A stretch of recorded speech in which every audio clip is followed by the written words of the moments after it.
ഓം ശാന്തി. 12/9/24 പ്രഭാതമുരളി ബാബ്ദാദ മധുബൻ. ബാബ പറയുന്നു, മധുരമായ കുട്ടികളെ, ബ്രാഹ്മണനാണ് കുടുമി, ശൂദ്രനാണ് പാദം. എപ്പോൾ ശൂദ്രനിൽ നിന്നും ബ്രാഹ്മണനാകുന്നോ അപ്പോൾ ദേവതയാകുവാൻ സാധിക്കും. ചോദ്യം: നിങ്ങളുടെ ശുഭഭാവന ഏതാണ്? മനുഷ്യർ എതിർക്കുന്ന അത് ഏതൊന്നാണ്? ഉത്തരം: നിങ്ങളുടെ ശുഭഭാവനയാണ് ഈ പഴയ ലോകം ഇല്ലാതായി പുതിയ ലോകത്തിൻ്റെ സ്ഥാപന ഉണ്ടാകട്ടെ. ഇതിനുവേണ്ടി നിങ്ങൾ പറയുന്നു, ഈ പഴയ ലോകം ഇപ്പോൾ വിനാശമാകാൻ പോകുന്നു. ഇതിനെയും മനുഷ്യർ എതിർക്കുന്നു. ചോദ്യം: ഈ ഇന്ദ്രപ്രസ്ഥത്തിൻ്റെ മുഖ്യ നിയമം ഏതാണ്?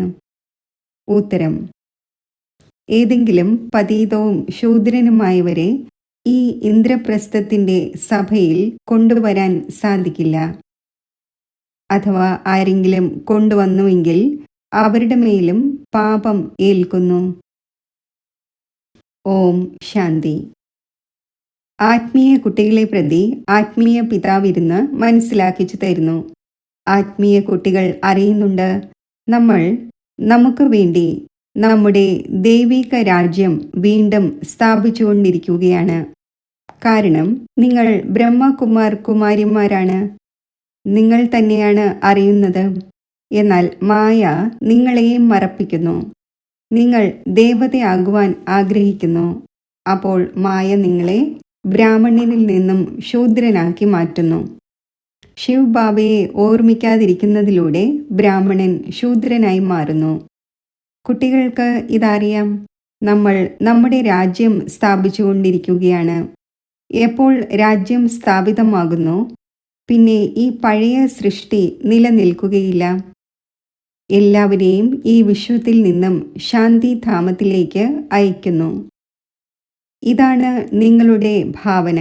എന്നാൽ ഈ ലോകം ഇല്ലാതാകേണ്ടതുണ്ട് എന്ന് നിങ്ങൾ പറയുമ്പോൾ തീർച്ചയായും ലോകർ എതിർക്കുമല്ലോ. അവർ പറയും, ബ്രഹ്മകുമാരിമാർ എന്താണീ പറയുന്നത്? വിനാശം വിനാശം എന്ന് തന്നെ പറഞ്ഞുകൊണ്ടിരിക്കുന്നു. നിങ്ങൾ അറിയുന്നുണ്ട്, ഈ വിനാശത്തിൽ തന്നെയാണ് വിശേഷിച്ച് ഭാരതത്തിൻ്റെയും പൊതുവെ ലോകത്തിൻ്റെയും നന്മയുള്ളത്. ഈ കാര്യം ലോകത്തുള്ളവർ അറിയുന്നില്ല. വിനാശമുണ്ടാകുമ്പോൾ എല്ലാവരും മുക്തിധാമത്തിലേക്ക് പോകും. ഇപ്പോൾ നിങ്ങൾ ഈശ്വരീയ സമ്പ്രദായത്തിലേതായിരിക്കുകയാണ്. മുൻപ് ആസുരീയ സമ്പ്രദായത്തിലേതായിരുന്നു. നിങ്ങളോട് ഈശ്വരൻ സ്വയം പറയുന്നു, എന്നെ മാത്രം ഓർമ്മിക്കൂ. സദാ ആർക്കും ഓർമ്മയിലിരിക്കുവാൻ സാധിക്കില്ല എന്നത് ബാബ അറിയുന്നുണ്ട്. സദാ ഓർമ്മയുണ്ടായിരുന്നുവെങ്കിൽ വികർമ്മം വിനാശമായേനെ, പിന്നെ കർമാതീത അവസ്ഥ ഉണ്ടായേനെ. ഇപ്പോഴാണെങ്കിൽ എല്ലാവരും പുരുഷാർത്ഥിയാണ്. ആര് ബ്രാഹ്മണനാകുമോ അവർ തന്നെയാണ് ദേവതയാകുന്നത്. ബ്രാഹ്മണർക്ക് ശേഷമാണ് ദേവതമാർ. ബാബ മനസ്സിലാക്കിച്ചു തന്നിട്ടുണ്ട്, ബ്രാഹ്മണനാണ് കുടുമി. ഏതുപോലെ കുട്ടികൾ കുട്ടിക്കരണം മറിച്ചിൽ കളിക്കുന്നു. ആദ്യം വരുന്നത് ശിരസ്സാണ്, കുടുമിയാണ്. ബ്രാഹ്മണർക്ക് എപ്പോഴും കുടുമയുണ്ടായിരിക്കും. നിങ്ങളാണ് ബ്രാഹ്മണൻ.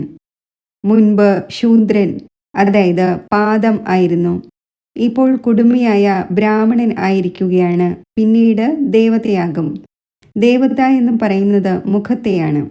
ക്ഷത്രിയൻ എന്ന ഭുജങ്ങളെയും വൈശ്യൻ എന്ന ഉദരത്തെയും ശൂദ്രൻ എന്ന് പാദത്തെയും പറയുന്നു. ശൂദ്രൻ എന്നാൽ ക്ഷുദ്രബുദ്ധി, തുച്ഛബുദ്ധി. ആരാണോ ബാബയെ അറിയാത്തത്, പിന്നെയും ബാബയുടെ അപകീർത്തി ചെയ്തുകൊണ്ടിരിക്കുന്നത്, അവരെയാണ് തുച്ഛബുദ്ധി എന്ന് പറയുന്നത്.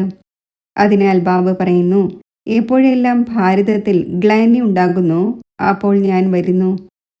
ആരാണോ ഭാരതവാസികൾ, അവരോട് തന്നെയാണ് ബാബ സംസാരിക്കുന്നത്. യഥാ യഥാ ഹി ധർമ്മസ്യ. ബാബ വരുന്നതും ഭാരതത്തിലാണ്. മറ്റൊരു സ്ഥാനത്തും വരുന്നതേയില്ല.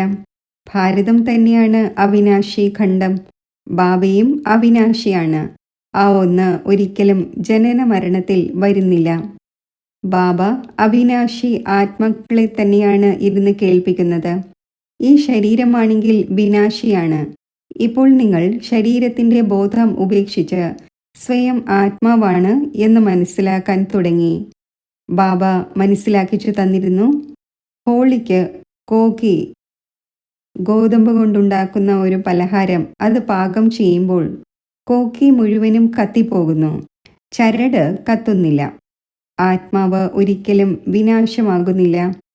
ഇതിന്മേൽ തന്നെയാണ് ഈ ഉദാഹരണമുള്ളത്. ആത്മാവ് അവിനാശിയാണ് എന്നത് ഒരു മനുഷ്യനും അറിയുന്നില്ല. അവർ പറയുന്നു ആത്മാവ് നിർലേപമാണ്. ബാബ പറയുന്നു അല്ല, ആത്മാവ് തന്നെയാണ് നല്ലതോ മോശമോ ആയ കർമ്മം ചെയ്യുന്നത് ഈ ശരീരത്തിലൂടെ.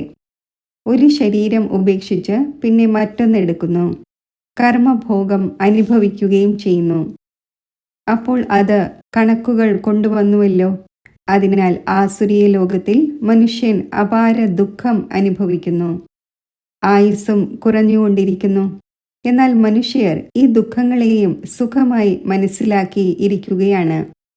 കുട്ടികളായി നിങ്ങൾ നിർവികാരിയാകൂ എന്ന് എത്ര പറയുന്നു, എന്നിട്ടും പറയുന്നു വിഷമില്ലാതെ നമുക്ക് ഇരിക്കാൻ സാധിക്കില്ല.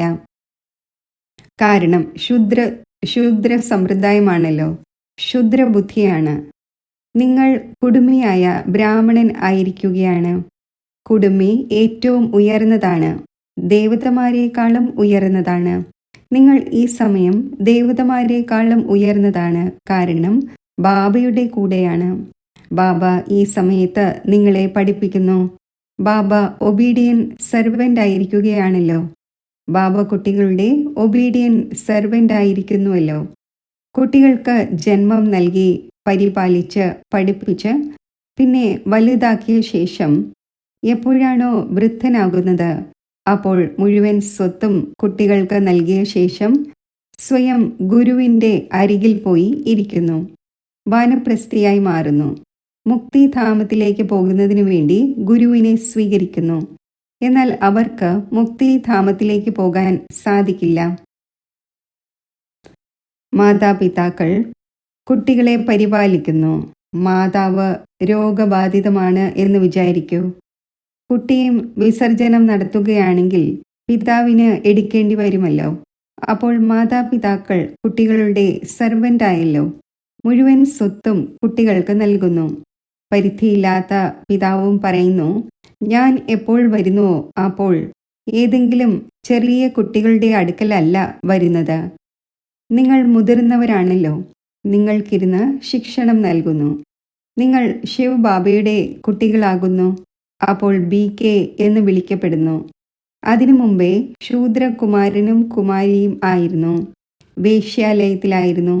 ഇപ്പോൾ നിങ്ങൾ വേശ്യാലയത്തിൽ വസിക്കുന്നവരല്ല. ഇവിടെ ഏതെങ്കിലും വികാരിക്ക് ഇരിക്കാൻ സാധിക്കില്ല, ആജ്ഞയില്ല. നിങ്ങൾ BK ആണ്. ഈ സ്ഥാനം തന്നെ BKക്ക് വസിക്കാൻ വേണ്ടിയുള്ളതാണ്. ചില വളരെയധികം അവലക്ഷണം പിടിച്ച കുട്ടികളുണ്ട്. അവർ പതീതവും വികാരത്തിൽ പോവുകയും ചെയ്യുന്നവരെയാണ് ശൂദ്രൻ എന്ന് പറയുന്നത് എന്നത് മനസ്സിലാക്കുന്നില്ല.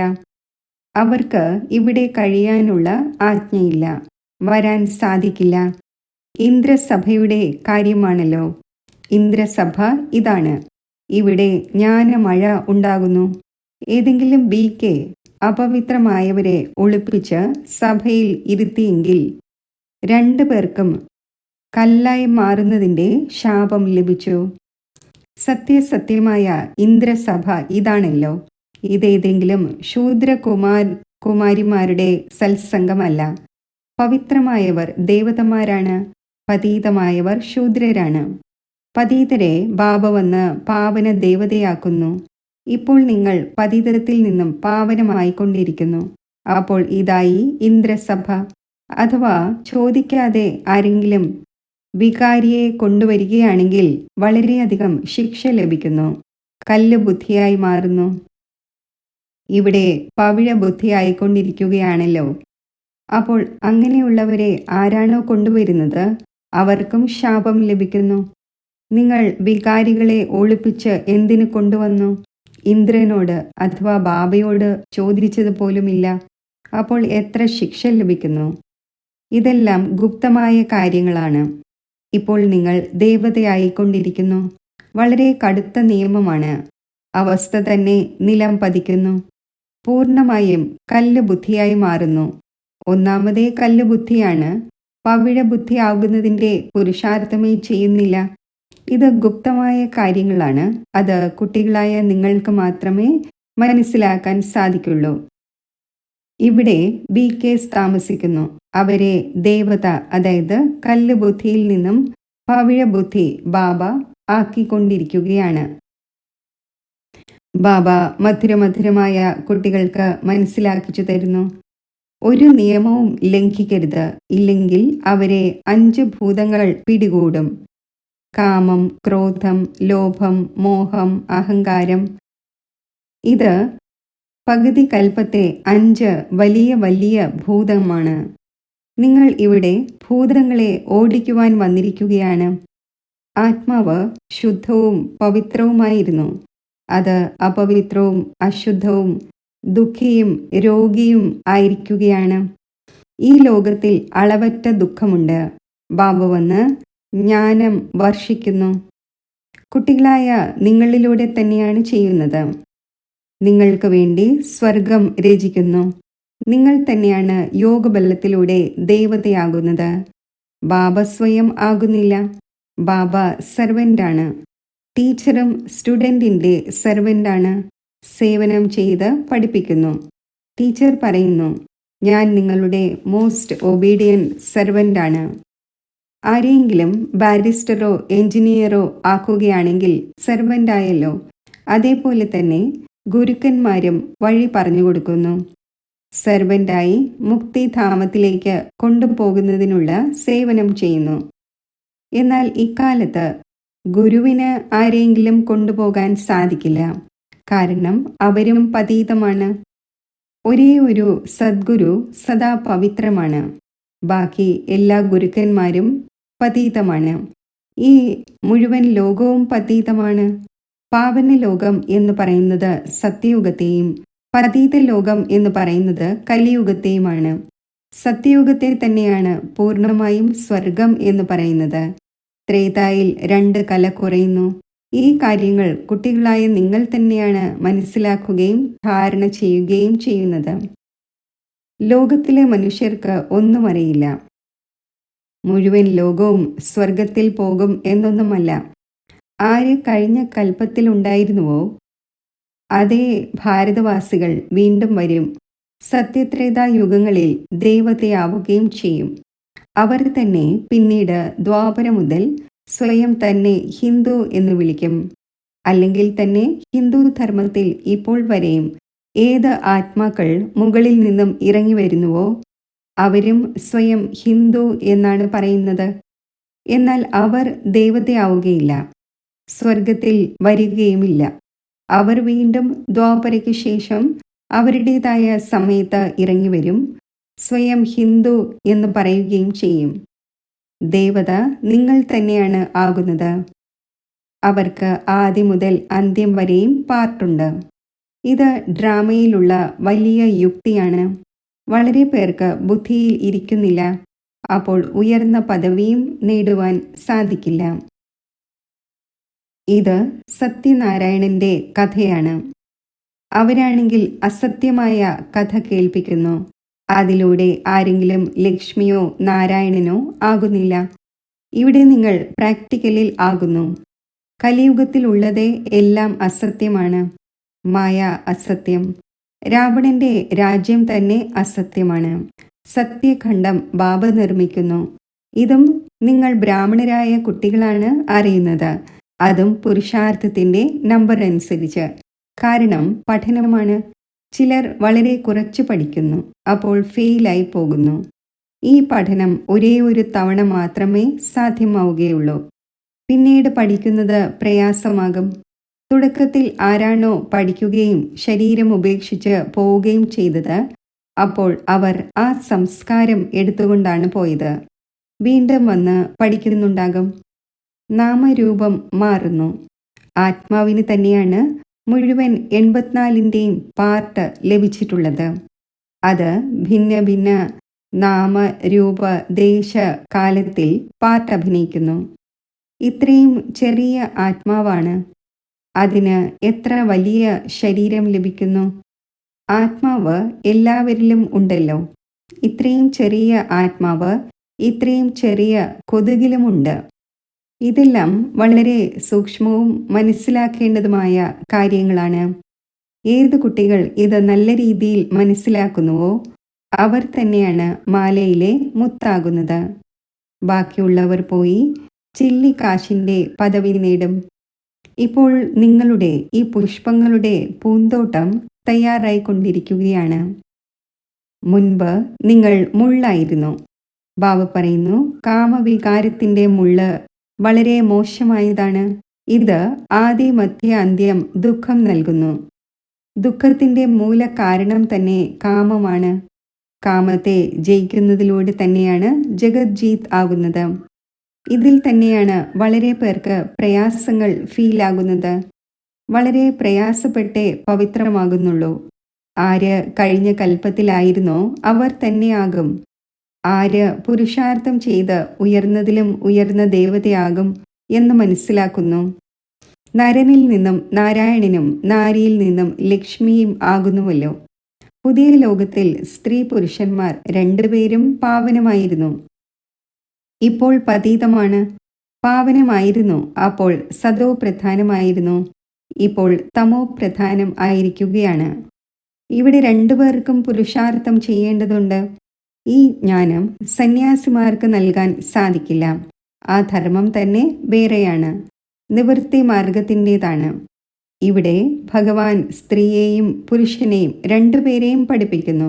രണ്ടുപേരോടും പറയുന്നു, ഇപ്പോൾ ശൂദ്രനിൽ നിന്നും ബ്രാഹ്മണനായി പിന്നെ ലക്ഷ്മി നാരായണനാകണം.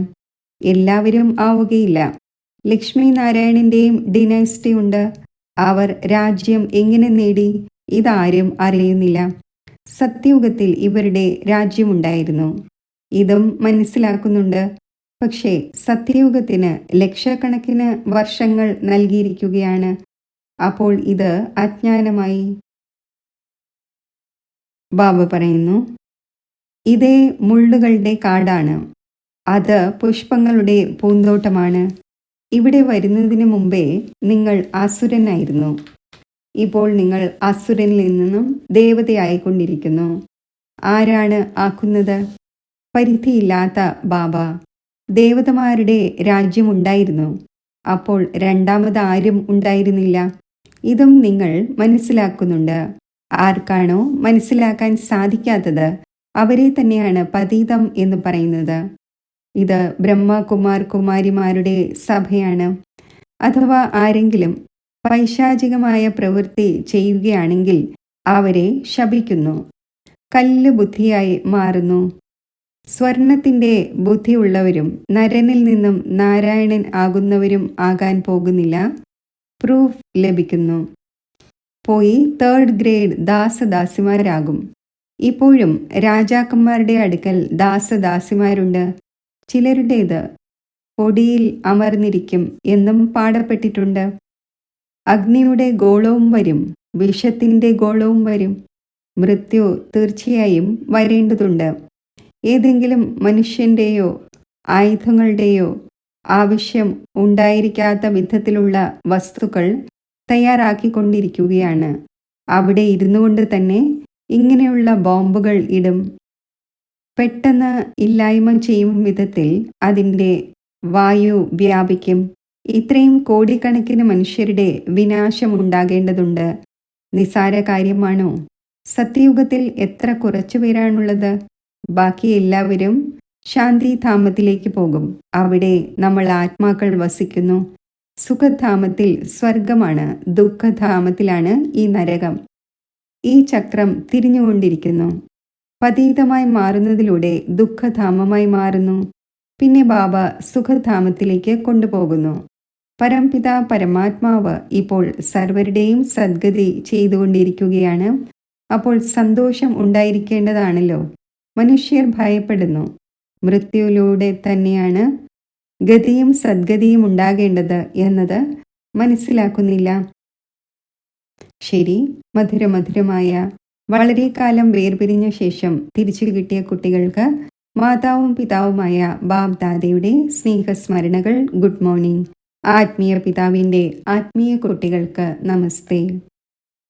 ധാരണയ്ക്കുള്ള മുഖ്യസാരം: പുഷ്പങ്ങളുടെ പൂന്തോട്ടത്തിലേക്ക് പോകുന്നതിനു വേണ്ടി ഉള്ളിൽ കാമത്തിൻ്റെയും ക്രോധത്തിൻ്റെയും ഏതെല്ലാം മുള്ളുകളുണ്ടോ അവയെ നീക്കം ചെയ്യണം.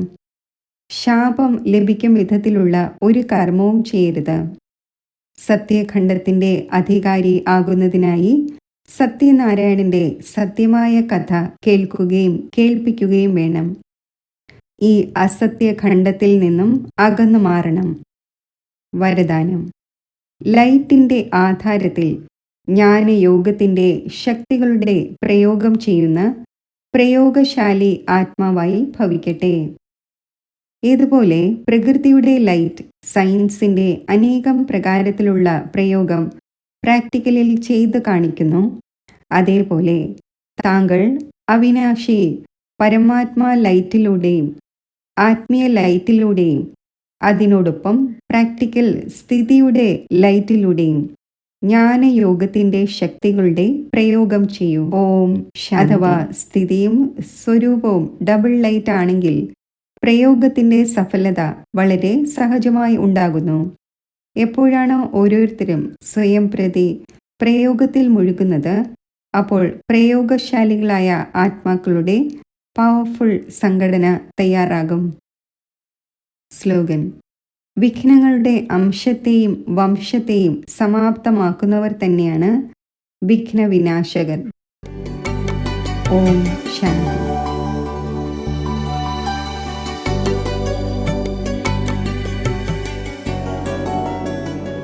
മെഡിറ്റേഷൻ. സ്വയം ദേഹത്തിൽ നിന്നും വേറിട്ട ശക്തിയായ ആത്മാവാണ് ഞാൻ എന്ന് നിശ്ചയം വരുത്തൂ.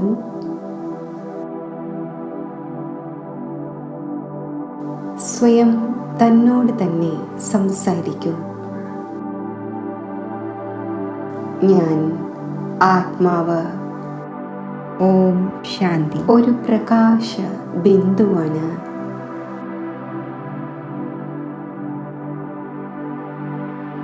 തിളങ്ങുന്ന ഒരു നക്ഷത്രമാണ്.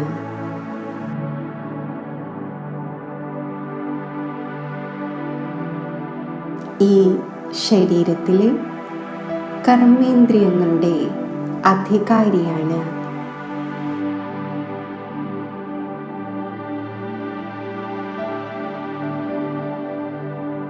എൻ്റെ നിജ സ്വഭാവം ശാന്തിയാണ്.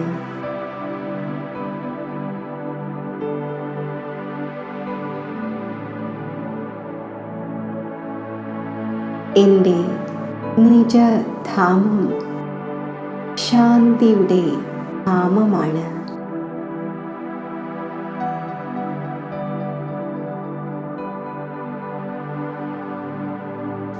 ഞാൻ ആത്മാവ് മനസ്സും ബുദ്ധിയും ഉപയോഗിച്ച് ആ ശാന്തിധാമത്തിലേക്ക് എത്തിച്ചേരുന്നു.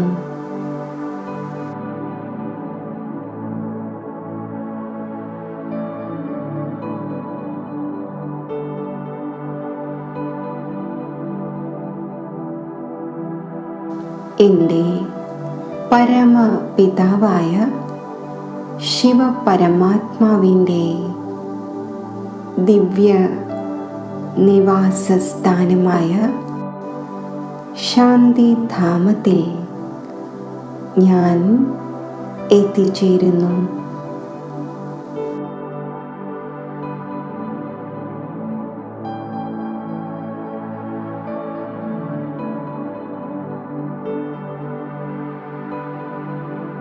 ശാന്തി സാഗരമായ ശിവപരമാത്മാവിൻ്റെ സന്താനമായ ഞാൻ ശാന്തി സാഗരത്തിന് സമീപം സ്ഥിതി ചെയ്യുന്നു.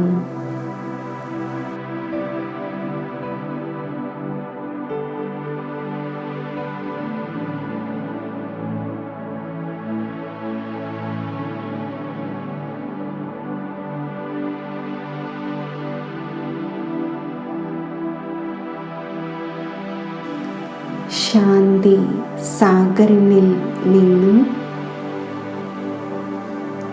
ശാന്തിയുടെ കിരണങ്ങൾ പ്രാപ്തമാക്കി ശാന്തിയുടെ നിറവിൻ്റെ ധന്യതയിൽ ഞാൻ സ്ഥിതി ചെയ്യുന്നു.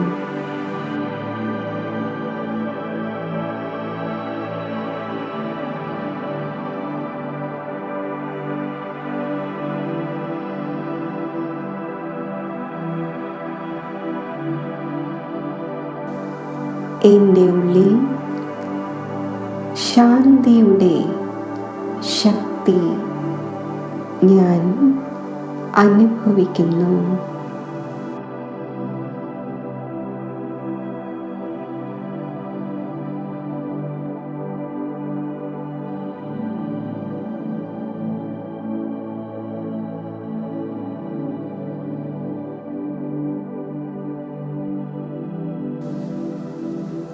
ശാന്തിയുടെ സാഗരമായ പരമാത്മാവിൻ്റെ സാന്നിധ്യത്തിൽ ശാന്തിയുടെ ശക്തിയുടെ എത്ര സുന്ദരമായ അനുഭവം ഉണ്ടാവുകയാണ്.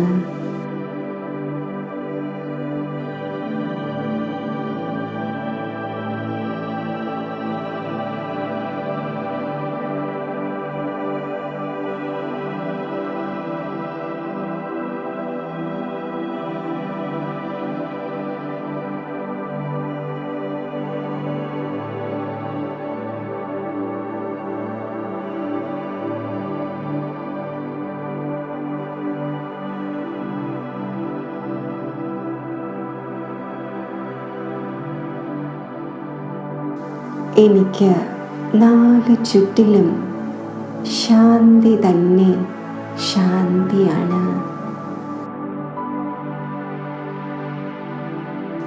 പ്രകാശം തന്നെ പ്രകാശമാണ്.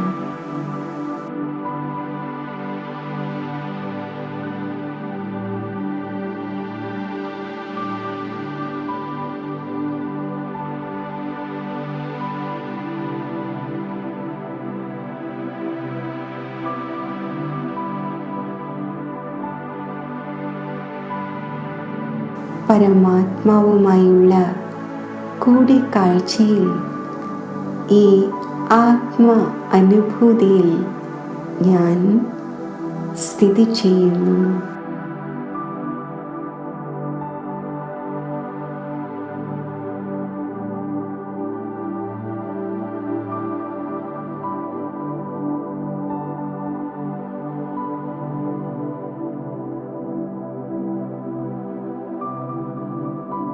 പരമാത്മാ കൂടിക്കാഴ്ചയിലൂടെ ശാന്തിയുടെ ദിവ്യ അനുഭവം നേടിക്കൊണ്ട് ഞാൻ കർമ്മക്ഷേത്രത്തിലേക്ക് മടങ്ങി വരുന്നു.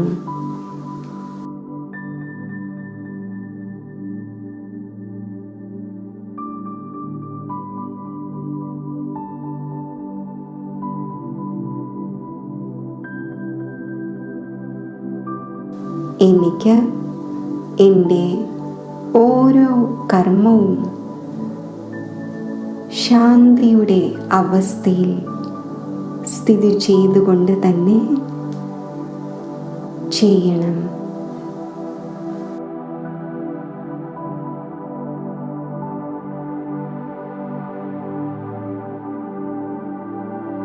ശാന്ത സ്വരൂപ അവസ്ഥയിൽ ഓരോ കർമ്മവും ഞാൻ ചെയ്യുമ്പോൾ എൻ്റെ ഓരോ കാര്യവും സഫലമാകുന്നു, സാർത്ഥകമാകുന്നു, ശ്രേഷ്ഠമാകുന്നു.